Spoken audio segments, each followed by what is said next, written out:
सुरुवात रेडी.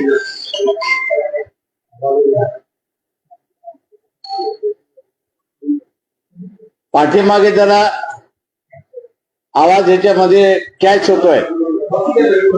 जे आहेत त्यांनी बसून घ्या, नाही तर बाजूच्या हॉलमध्ये बसून घ्या, ज्यांना गप्पा मारायचे आहेत त्यांना.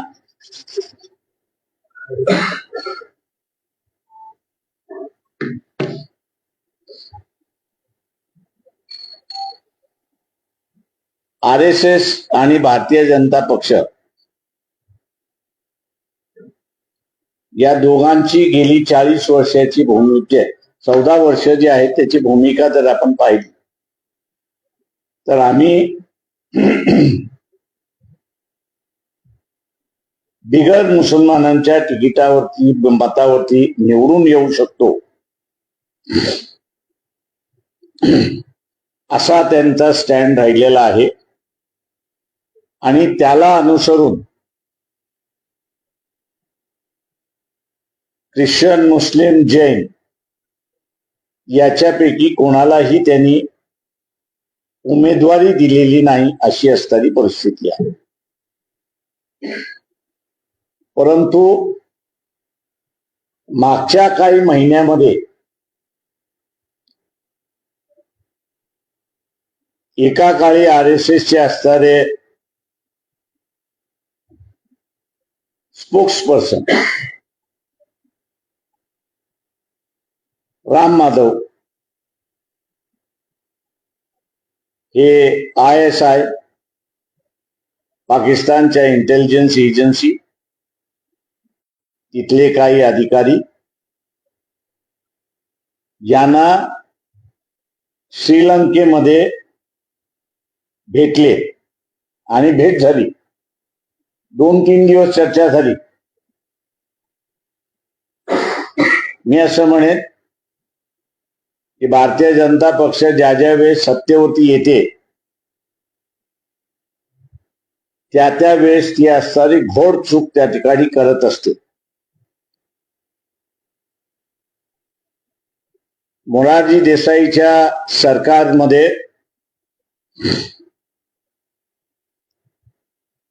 अटल बिहारी वाजपेयी हे फॉरेन मिनिस्टर होते. व्हिएतनाम सारख्या देशाची भारताशी अत्यंत घनिष्ठ आणि मैत्रीचे संबंध होते. फेब्रुवारी 79 मध्ये अटल बिहारी वाजपेयी चायनाच्या दौऱ्यावरती गेले.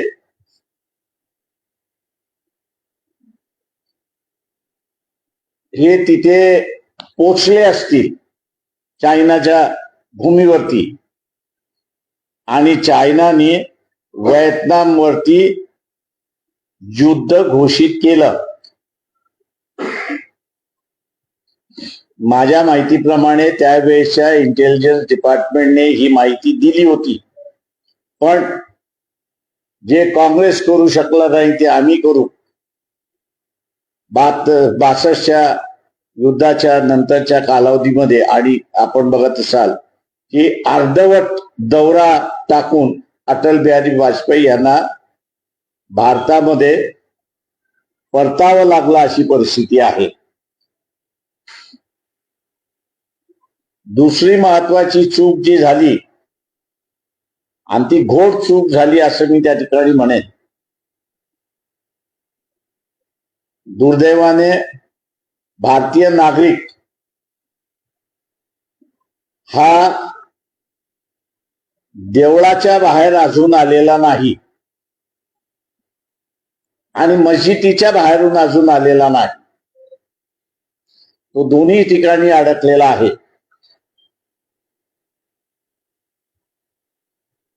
ज्याला आपण असणारा आग्र्यामधलं मुशर्रफ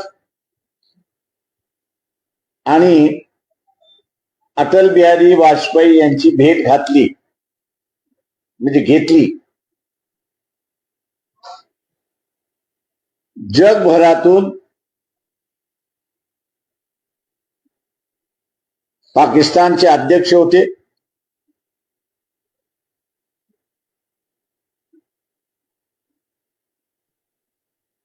त्यांना येऊ दिलं, पण हात हलवत जावं लागतं. का त्याच कालावधीमध्ये जगामध्ये आतंकवाद हा मोठ्या प्रमाणात पसरला होता आणि पाकिस्तान हे आतंकवाद्यांचं माहेरघर होतं, अशी परिस्थिती होती.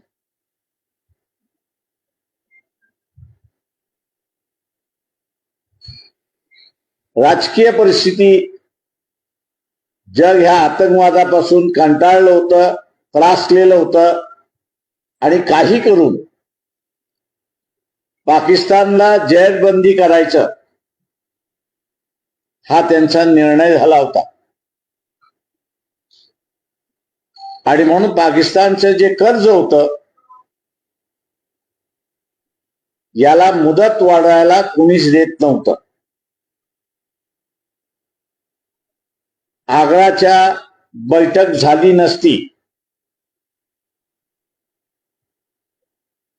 तर 30 दिवसामध्ये पाकिस्तान हे एक्सटर्नल बॅलन्स ऑफ पेमेंट, म्हणजे आयात केलेल्या वस्तू आणि येणारा डॉलर उत्पादनाचं साधन, डॉलर जे उत्पादनाचं साधन होतं याच्यामध्ये मिसमॅच होती. ज्या वस्तू पाकिस्तानने विकत घेतल्या त्याचे पैसे देण्यासाठी, त्याचा अदा करण्यासाठी त्यांच्याकडे निधी नव्हता. आणि म्हणून जसं आपल्याला IMFनी बंदिस्त केलं चंद्रशेखरच्या कालावधीमध्ये, त्याच पद्धतीने पाकिस्तानला सुद्धा बंदिस्त करता येईल आणि त्यांच्या धर्तीवरनं आतंकवाद हा संपवता येईल, हा त्यांचा अजेंडा होता. परंतु जे काही गोड गोड टीव्हीच्या माध्यमातून जगभर दाखवण्यात आलं त्यातून जगाने टाकलेला पाकिस्तानचा चाप जो होता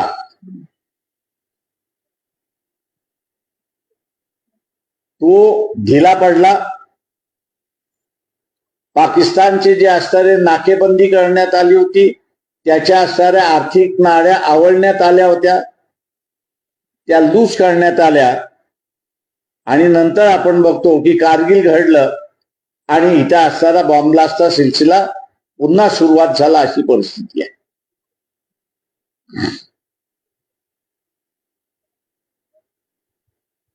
आता सुद्धा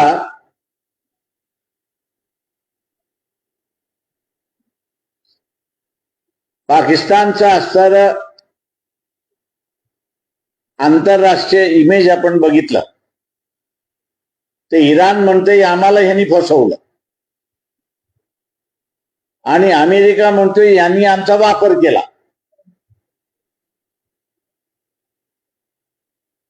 अशा कचाट्यामध्ये पाकिस्तान सापडलेला आहे. त्याच्याच बरोबर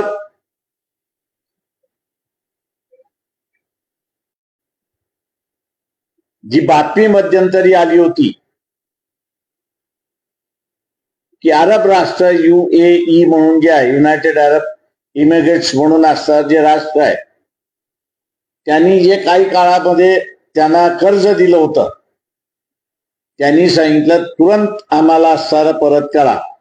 आणि त्यांना असणारं 3.45 बिलियन म्हणजे हे 15 दिवसामध्ये परत करावं लागलं.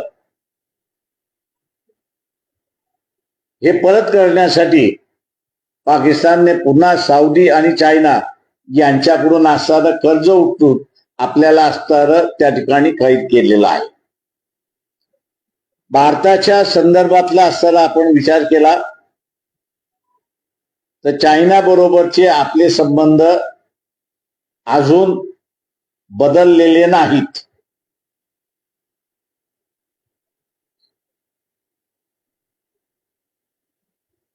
आणि दुसऱ्या बाजूला आपण बघत असाल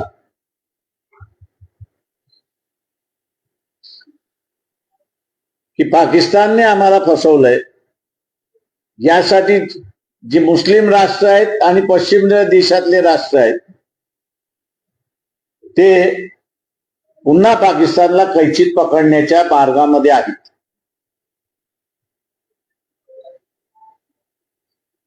पाकिस्तान जेवढा कैचीमध्ये सापडला जातो, भारतामध्ये असणारा ब्लास्ट होत नाही अशी परिस्थिती आहे.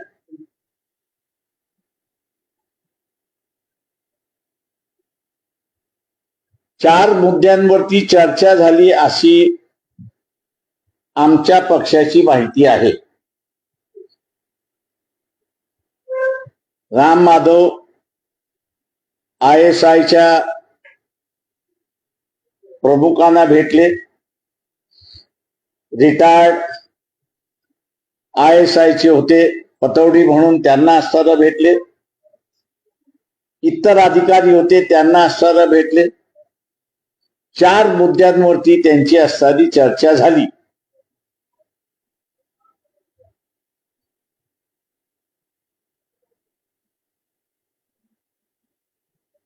हे चार मुद्दे काय होते याचा असणारा खुलासा RSSचे प्रमुख मोहन भागवत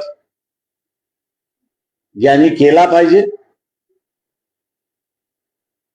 आणि दुसरं, या देशातली मन की बात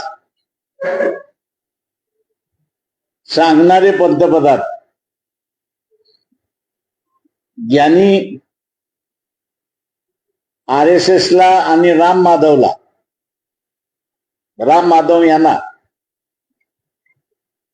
ISIचे प्रमुख, त्यांचे इंटेलिजन्सचे चीफ, फॉरेन अफेअर्सचे माणसं यांच्या बरोबर बोलणी करण्याचा अधिकार दिला होता का?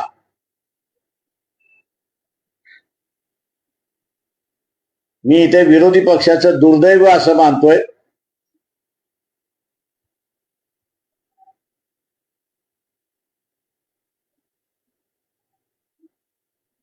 की विरोधी पक्षाचे नेते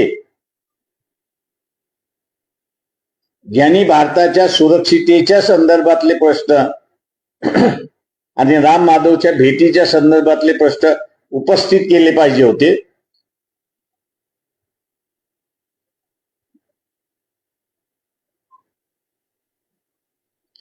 ते उपस्थित न करता वंचित बहुजन आघाडी महाराष्ट्रापुरतं मर्यादित असणाऱ्या पक्षांना आता नॅशनल प्रश्न उचलावे लागतात आहेत अशी परिस्थिती आलेली आहे.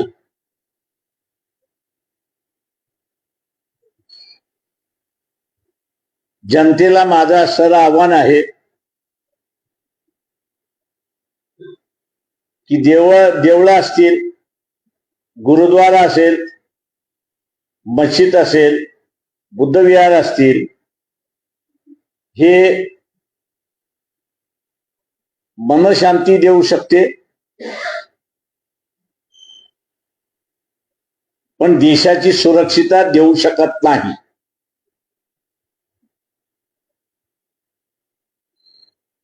किंवा देशापुढचे आर्थिक प्रश्न सुद्धा सोडवू शकत नाही.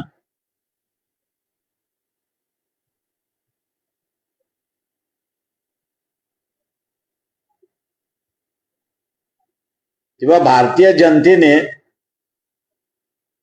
या गंभीर प्रश्नाची चर्चा स्वतःच्या मित्रांबरोबर, जे काही राजकीय लोकांना ओळखतात त्यांच्या बरोबर,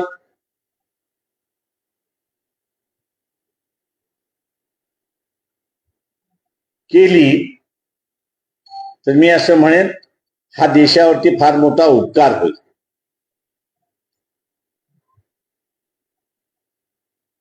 आणि जे काही भरकट चाललेलं राजकारण आहे, दिशाहीन चाललेलं जे राजकारण आहे, त्याला कुठेतरी आळा घालता येईल.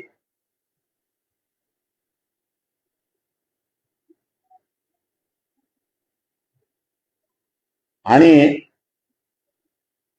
आज जी तरुण पिढी आहे नैराश्याच्या वातावरणात चाललेली आहे, तिला अधिकृतरित्याने विचार करायला आणि मार्ग काढायला संधी मिळेल अशी परिस्थिती आहे. आपण आता विचार. हा फारच गंभीर आरोप आहे. कारण ISI आणि पाकिस्तान याच्यासोबत आपलं कशाही प्रकारचं डायलॉग नाही असं पंतप्रधान सांगतात.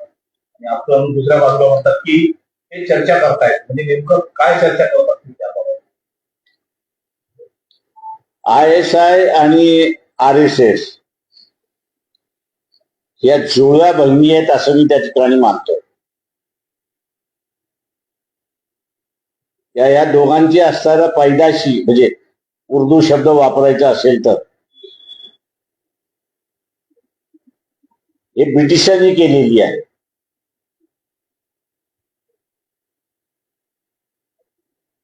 आणि म्हणून आपण बघत असाल की RSS हे भारतामध्ये रजिस्टर्ड नाही, पण अमेरिकेत रजिस्टर्ड आहे.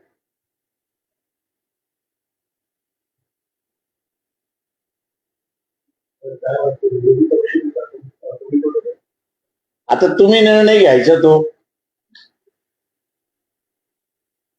लोकांनी ओपिनियन करायचं आहे. ते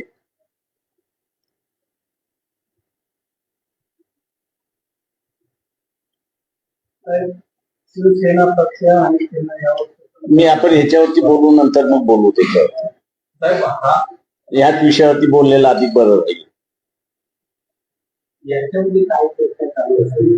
तुम्ही ते 4 मुद्दे सांगितले ते आम्हाला कळले नाही. फक्त 4 मुद्द्यांवरती चर्चा झाली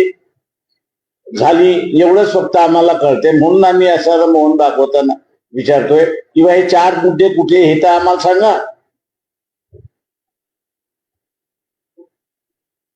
म्हणजे देशातलं राजकारण ठरवायचं साठवलं या दोघांमध्ये आहे.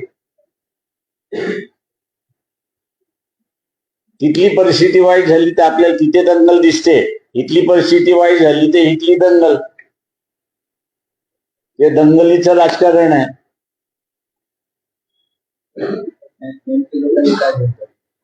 लोकांनी ठरवलं पाहिजे आणि विचारलं पाहिजे की तुम्ही कशासाठी भेटलात. एका बाजूला तुम्ही म्हणते की आम्ही पाकिस्तानला धडा शिकवणार, पुलवामा सारख्या असणाऱ्या घटनेचा आम्ही असणारा बदला घेणार. आज दुसऱ्या बाजूला तुम्ही यांना काय भेटताय? भेटायला माझी हरकत नाही, पण कशासाठी भेटताय, तुमची चर्चा काय झाली ही भारतीय जनतेला कळण्याचा अधिकार त्यांचा आहे.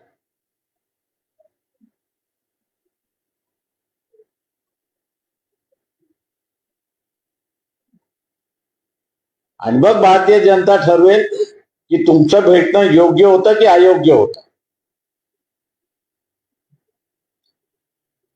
त्याच्यामध्ये एक ते राम आरोप होते का बाकी कोणी आरोप? ते बरेच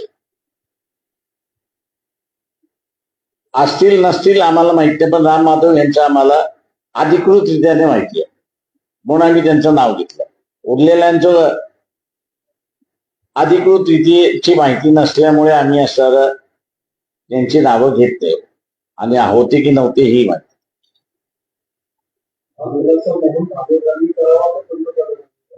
हा खुलासा पंतप्रधानांनी केला पाहिजे आणि मोहन भागवतांनी केला पाहिजे. कोण आहे राम माधव? संघटनेचे प्रमुख RSS ही जी संघटना आहे त्याचे प्रमुख मोहन भागवत आहे. राम माधव या संघटनेचे एक प्रवक्ता आहेत. नरेंद्र मोदी कोण आहेत तर या देशाचे पंतप्रधान आहेत, त्याच सर्वस्वी आहेत. त्यांच्याच इशाऱ्यावरती इथली असताना अख्खी फॉरेन पॉलिसी चालते. तेव्हा त्या हात मोदींच्याच भाग होता का की त्यांनी असताना कोलंबोला जाऊन ISIच्या प्रमुखाला भेटलं पाहिजे आणि RSS ला त्यांनी सांगितलं आणि RSSने राम माधव यांची निवड केली. काय आहे ते सांगावं ना. अंधारात कशासाठी?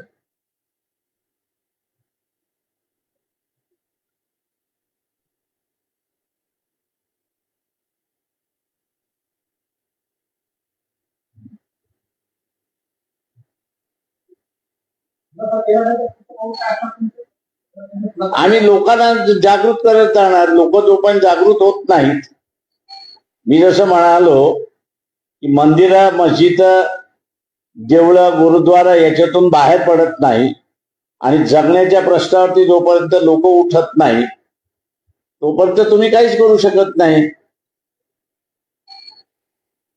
शेवटी ही लोकशाही आहे.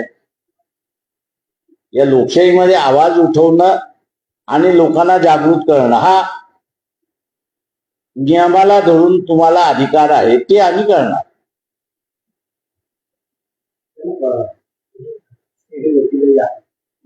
देशद्रोहमध्ये जर अशी भेट झाली असेल आणि 4 मुद्द्यावरती तुम्ही जर खुलासा केला नाही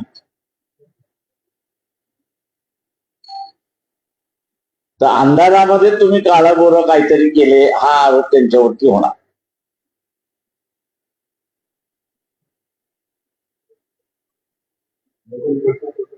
इथला असणारा इंटेलेक्च्युअल क्लास जो आहे त्यांनी ठरवलं पाहिजे की हे देशाच्या हिताचं आहे की देशाच्या विरोधात आहे. ही लोकशाही आहे. या लोकशाहीमध्ये मतदाराचा आवाज हा सगळ्यात मोठा आवाज आहे.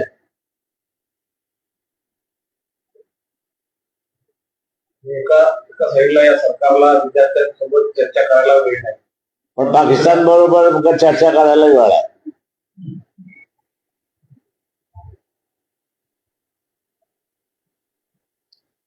विरोधी पक्ष काँग्रेसचं मुख्य आहे, ती का शांत आहे का? तुम्ही त्यांना विचारा.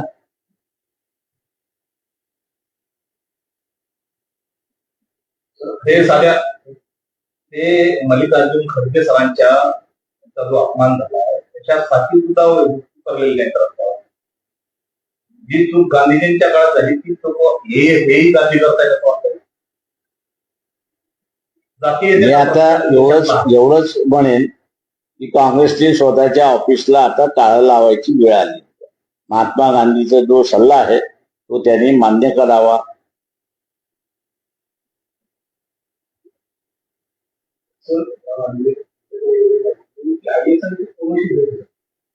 सांगितलं ना पतौडी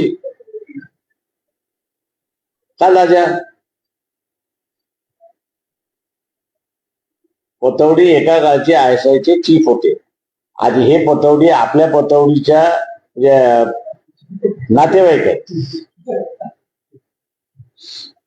तेव्हा भारतामध्ये माहिती गोळा करायला फार वेळ लागत नाही.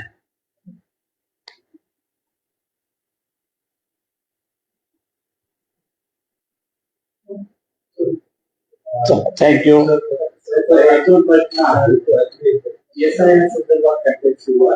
मी उद्या घेतो पुन्हा त्याच्यावर बोलतो.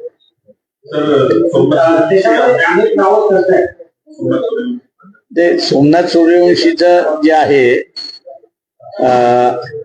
सुप्रीम कोर्टामध्ये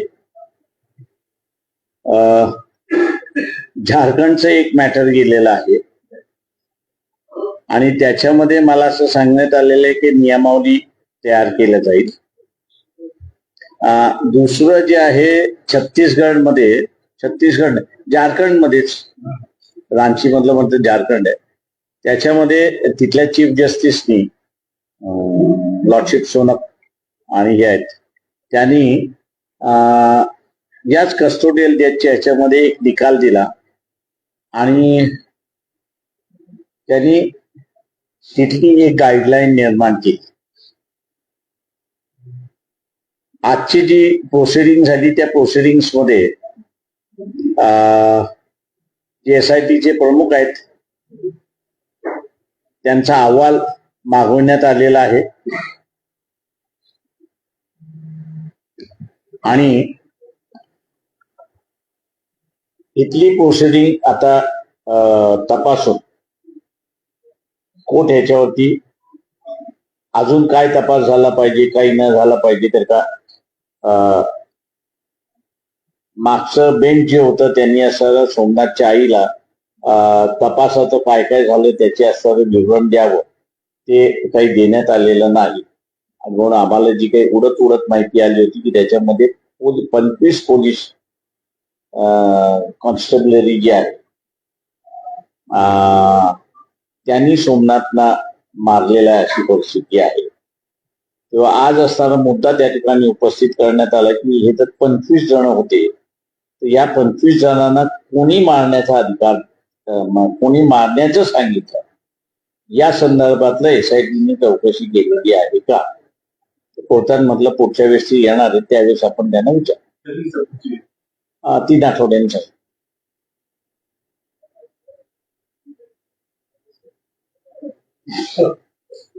आणि उद्या जे आहे ते सारेवरती जाण्यापूर्वी येतोय मग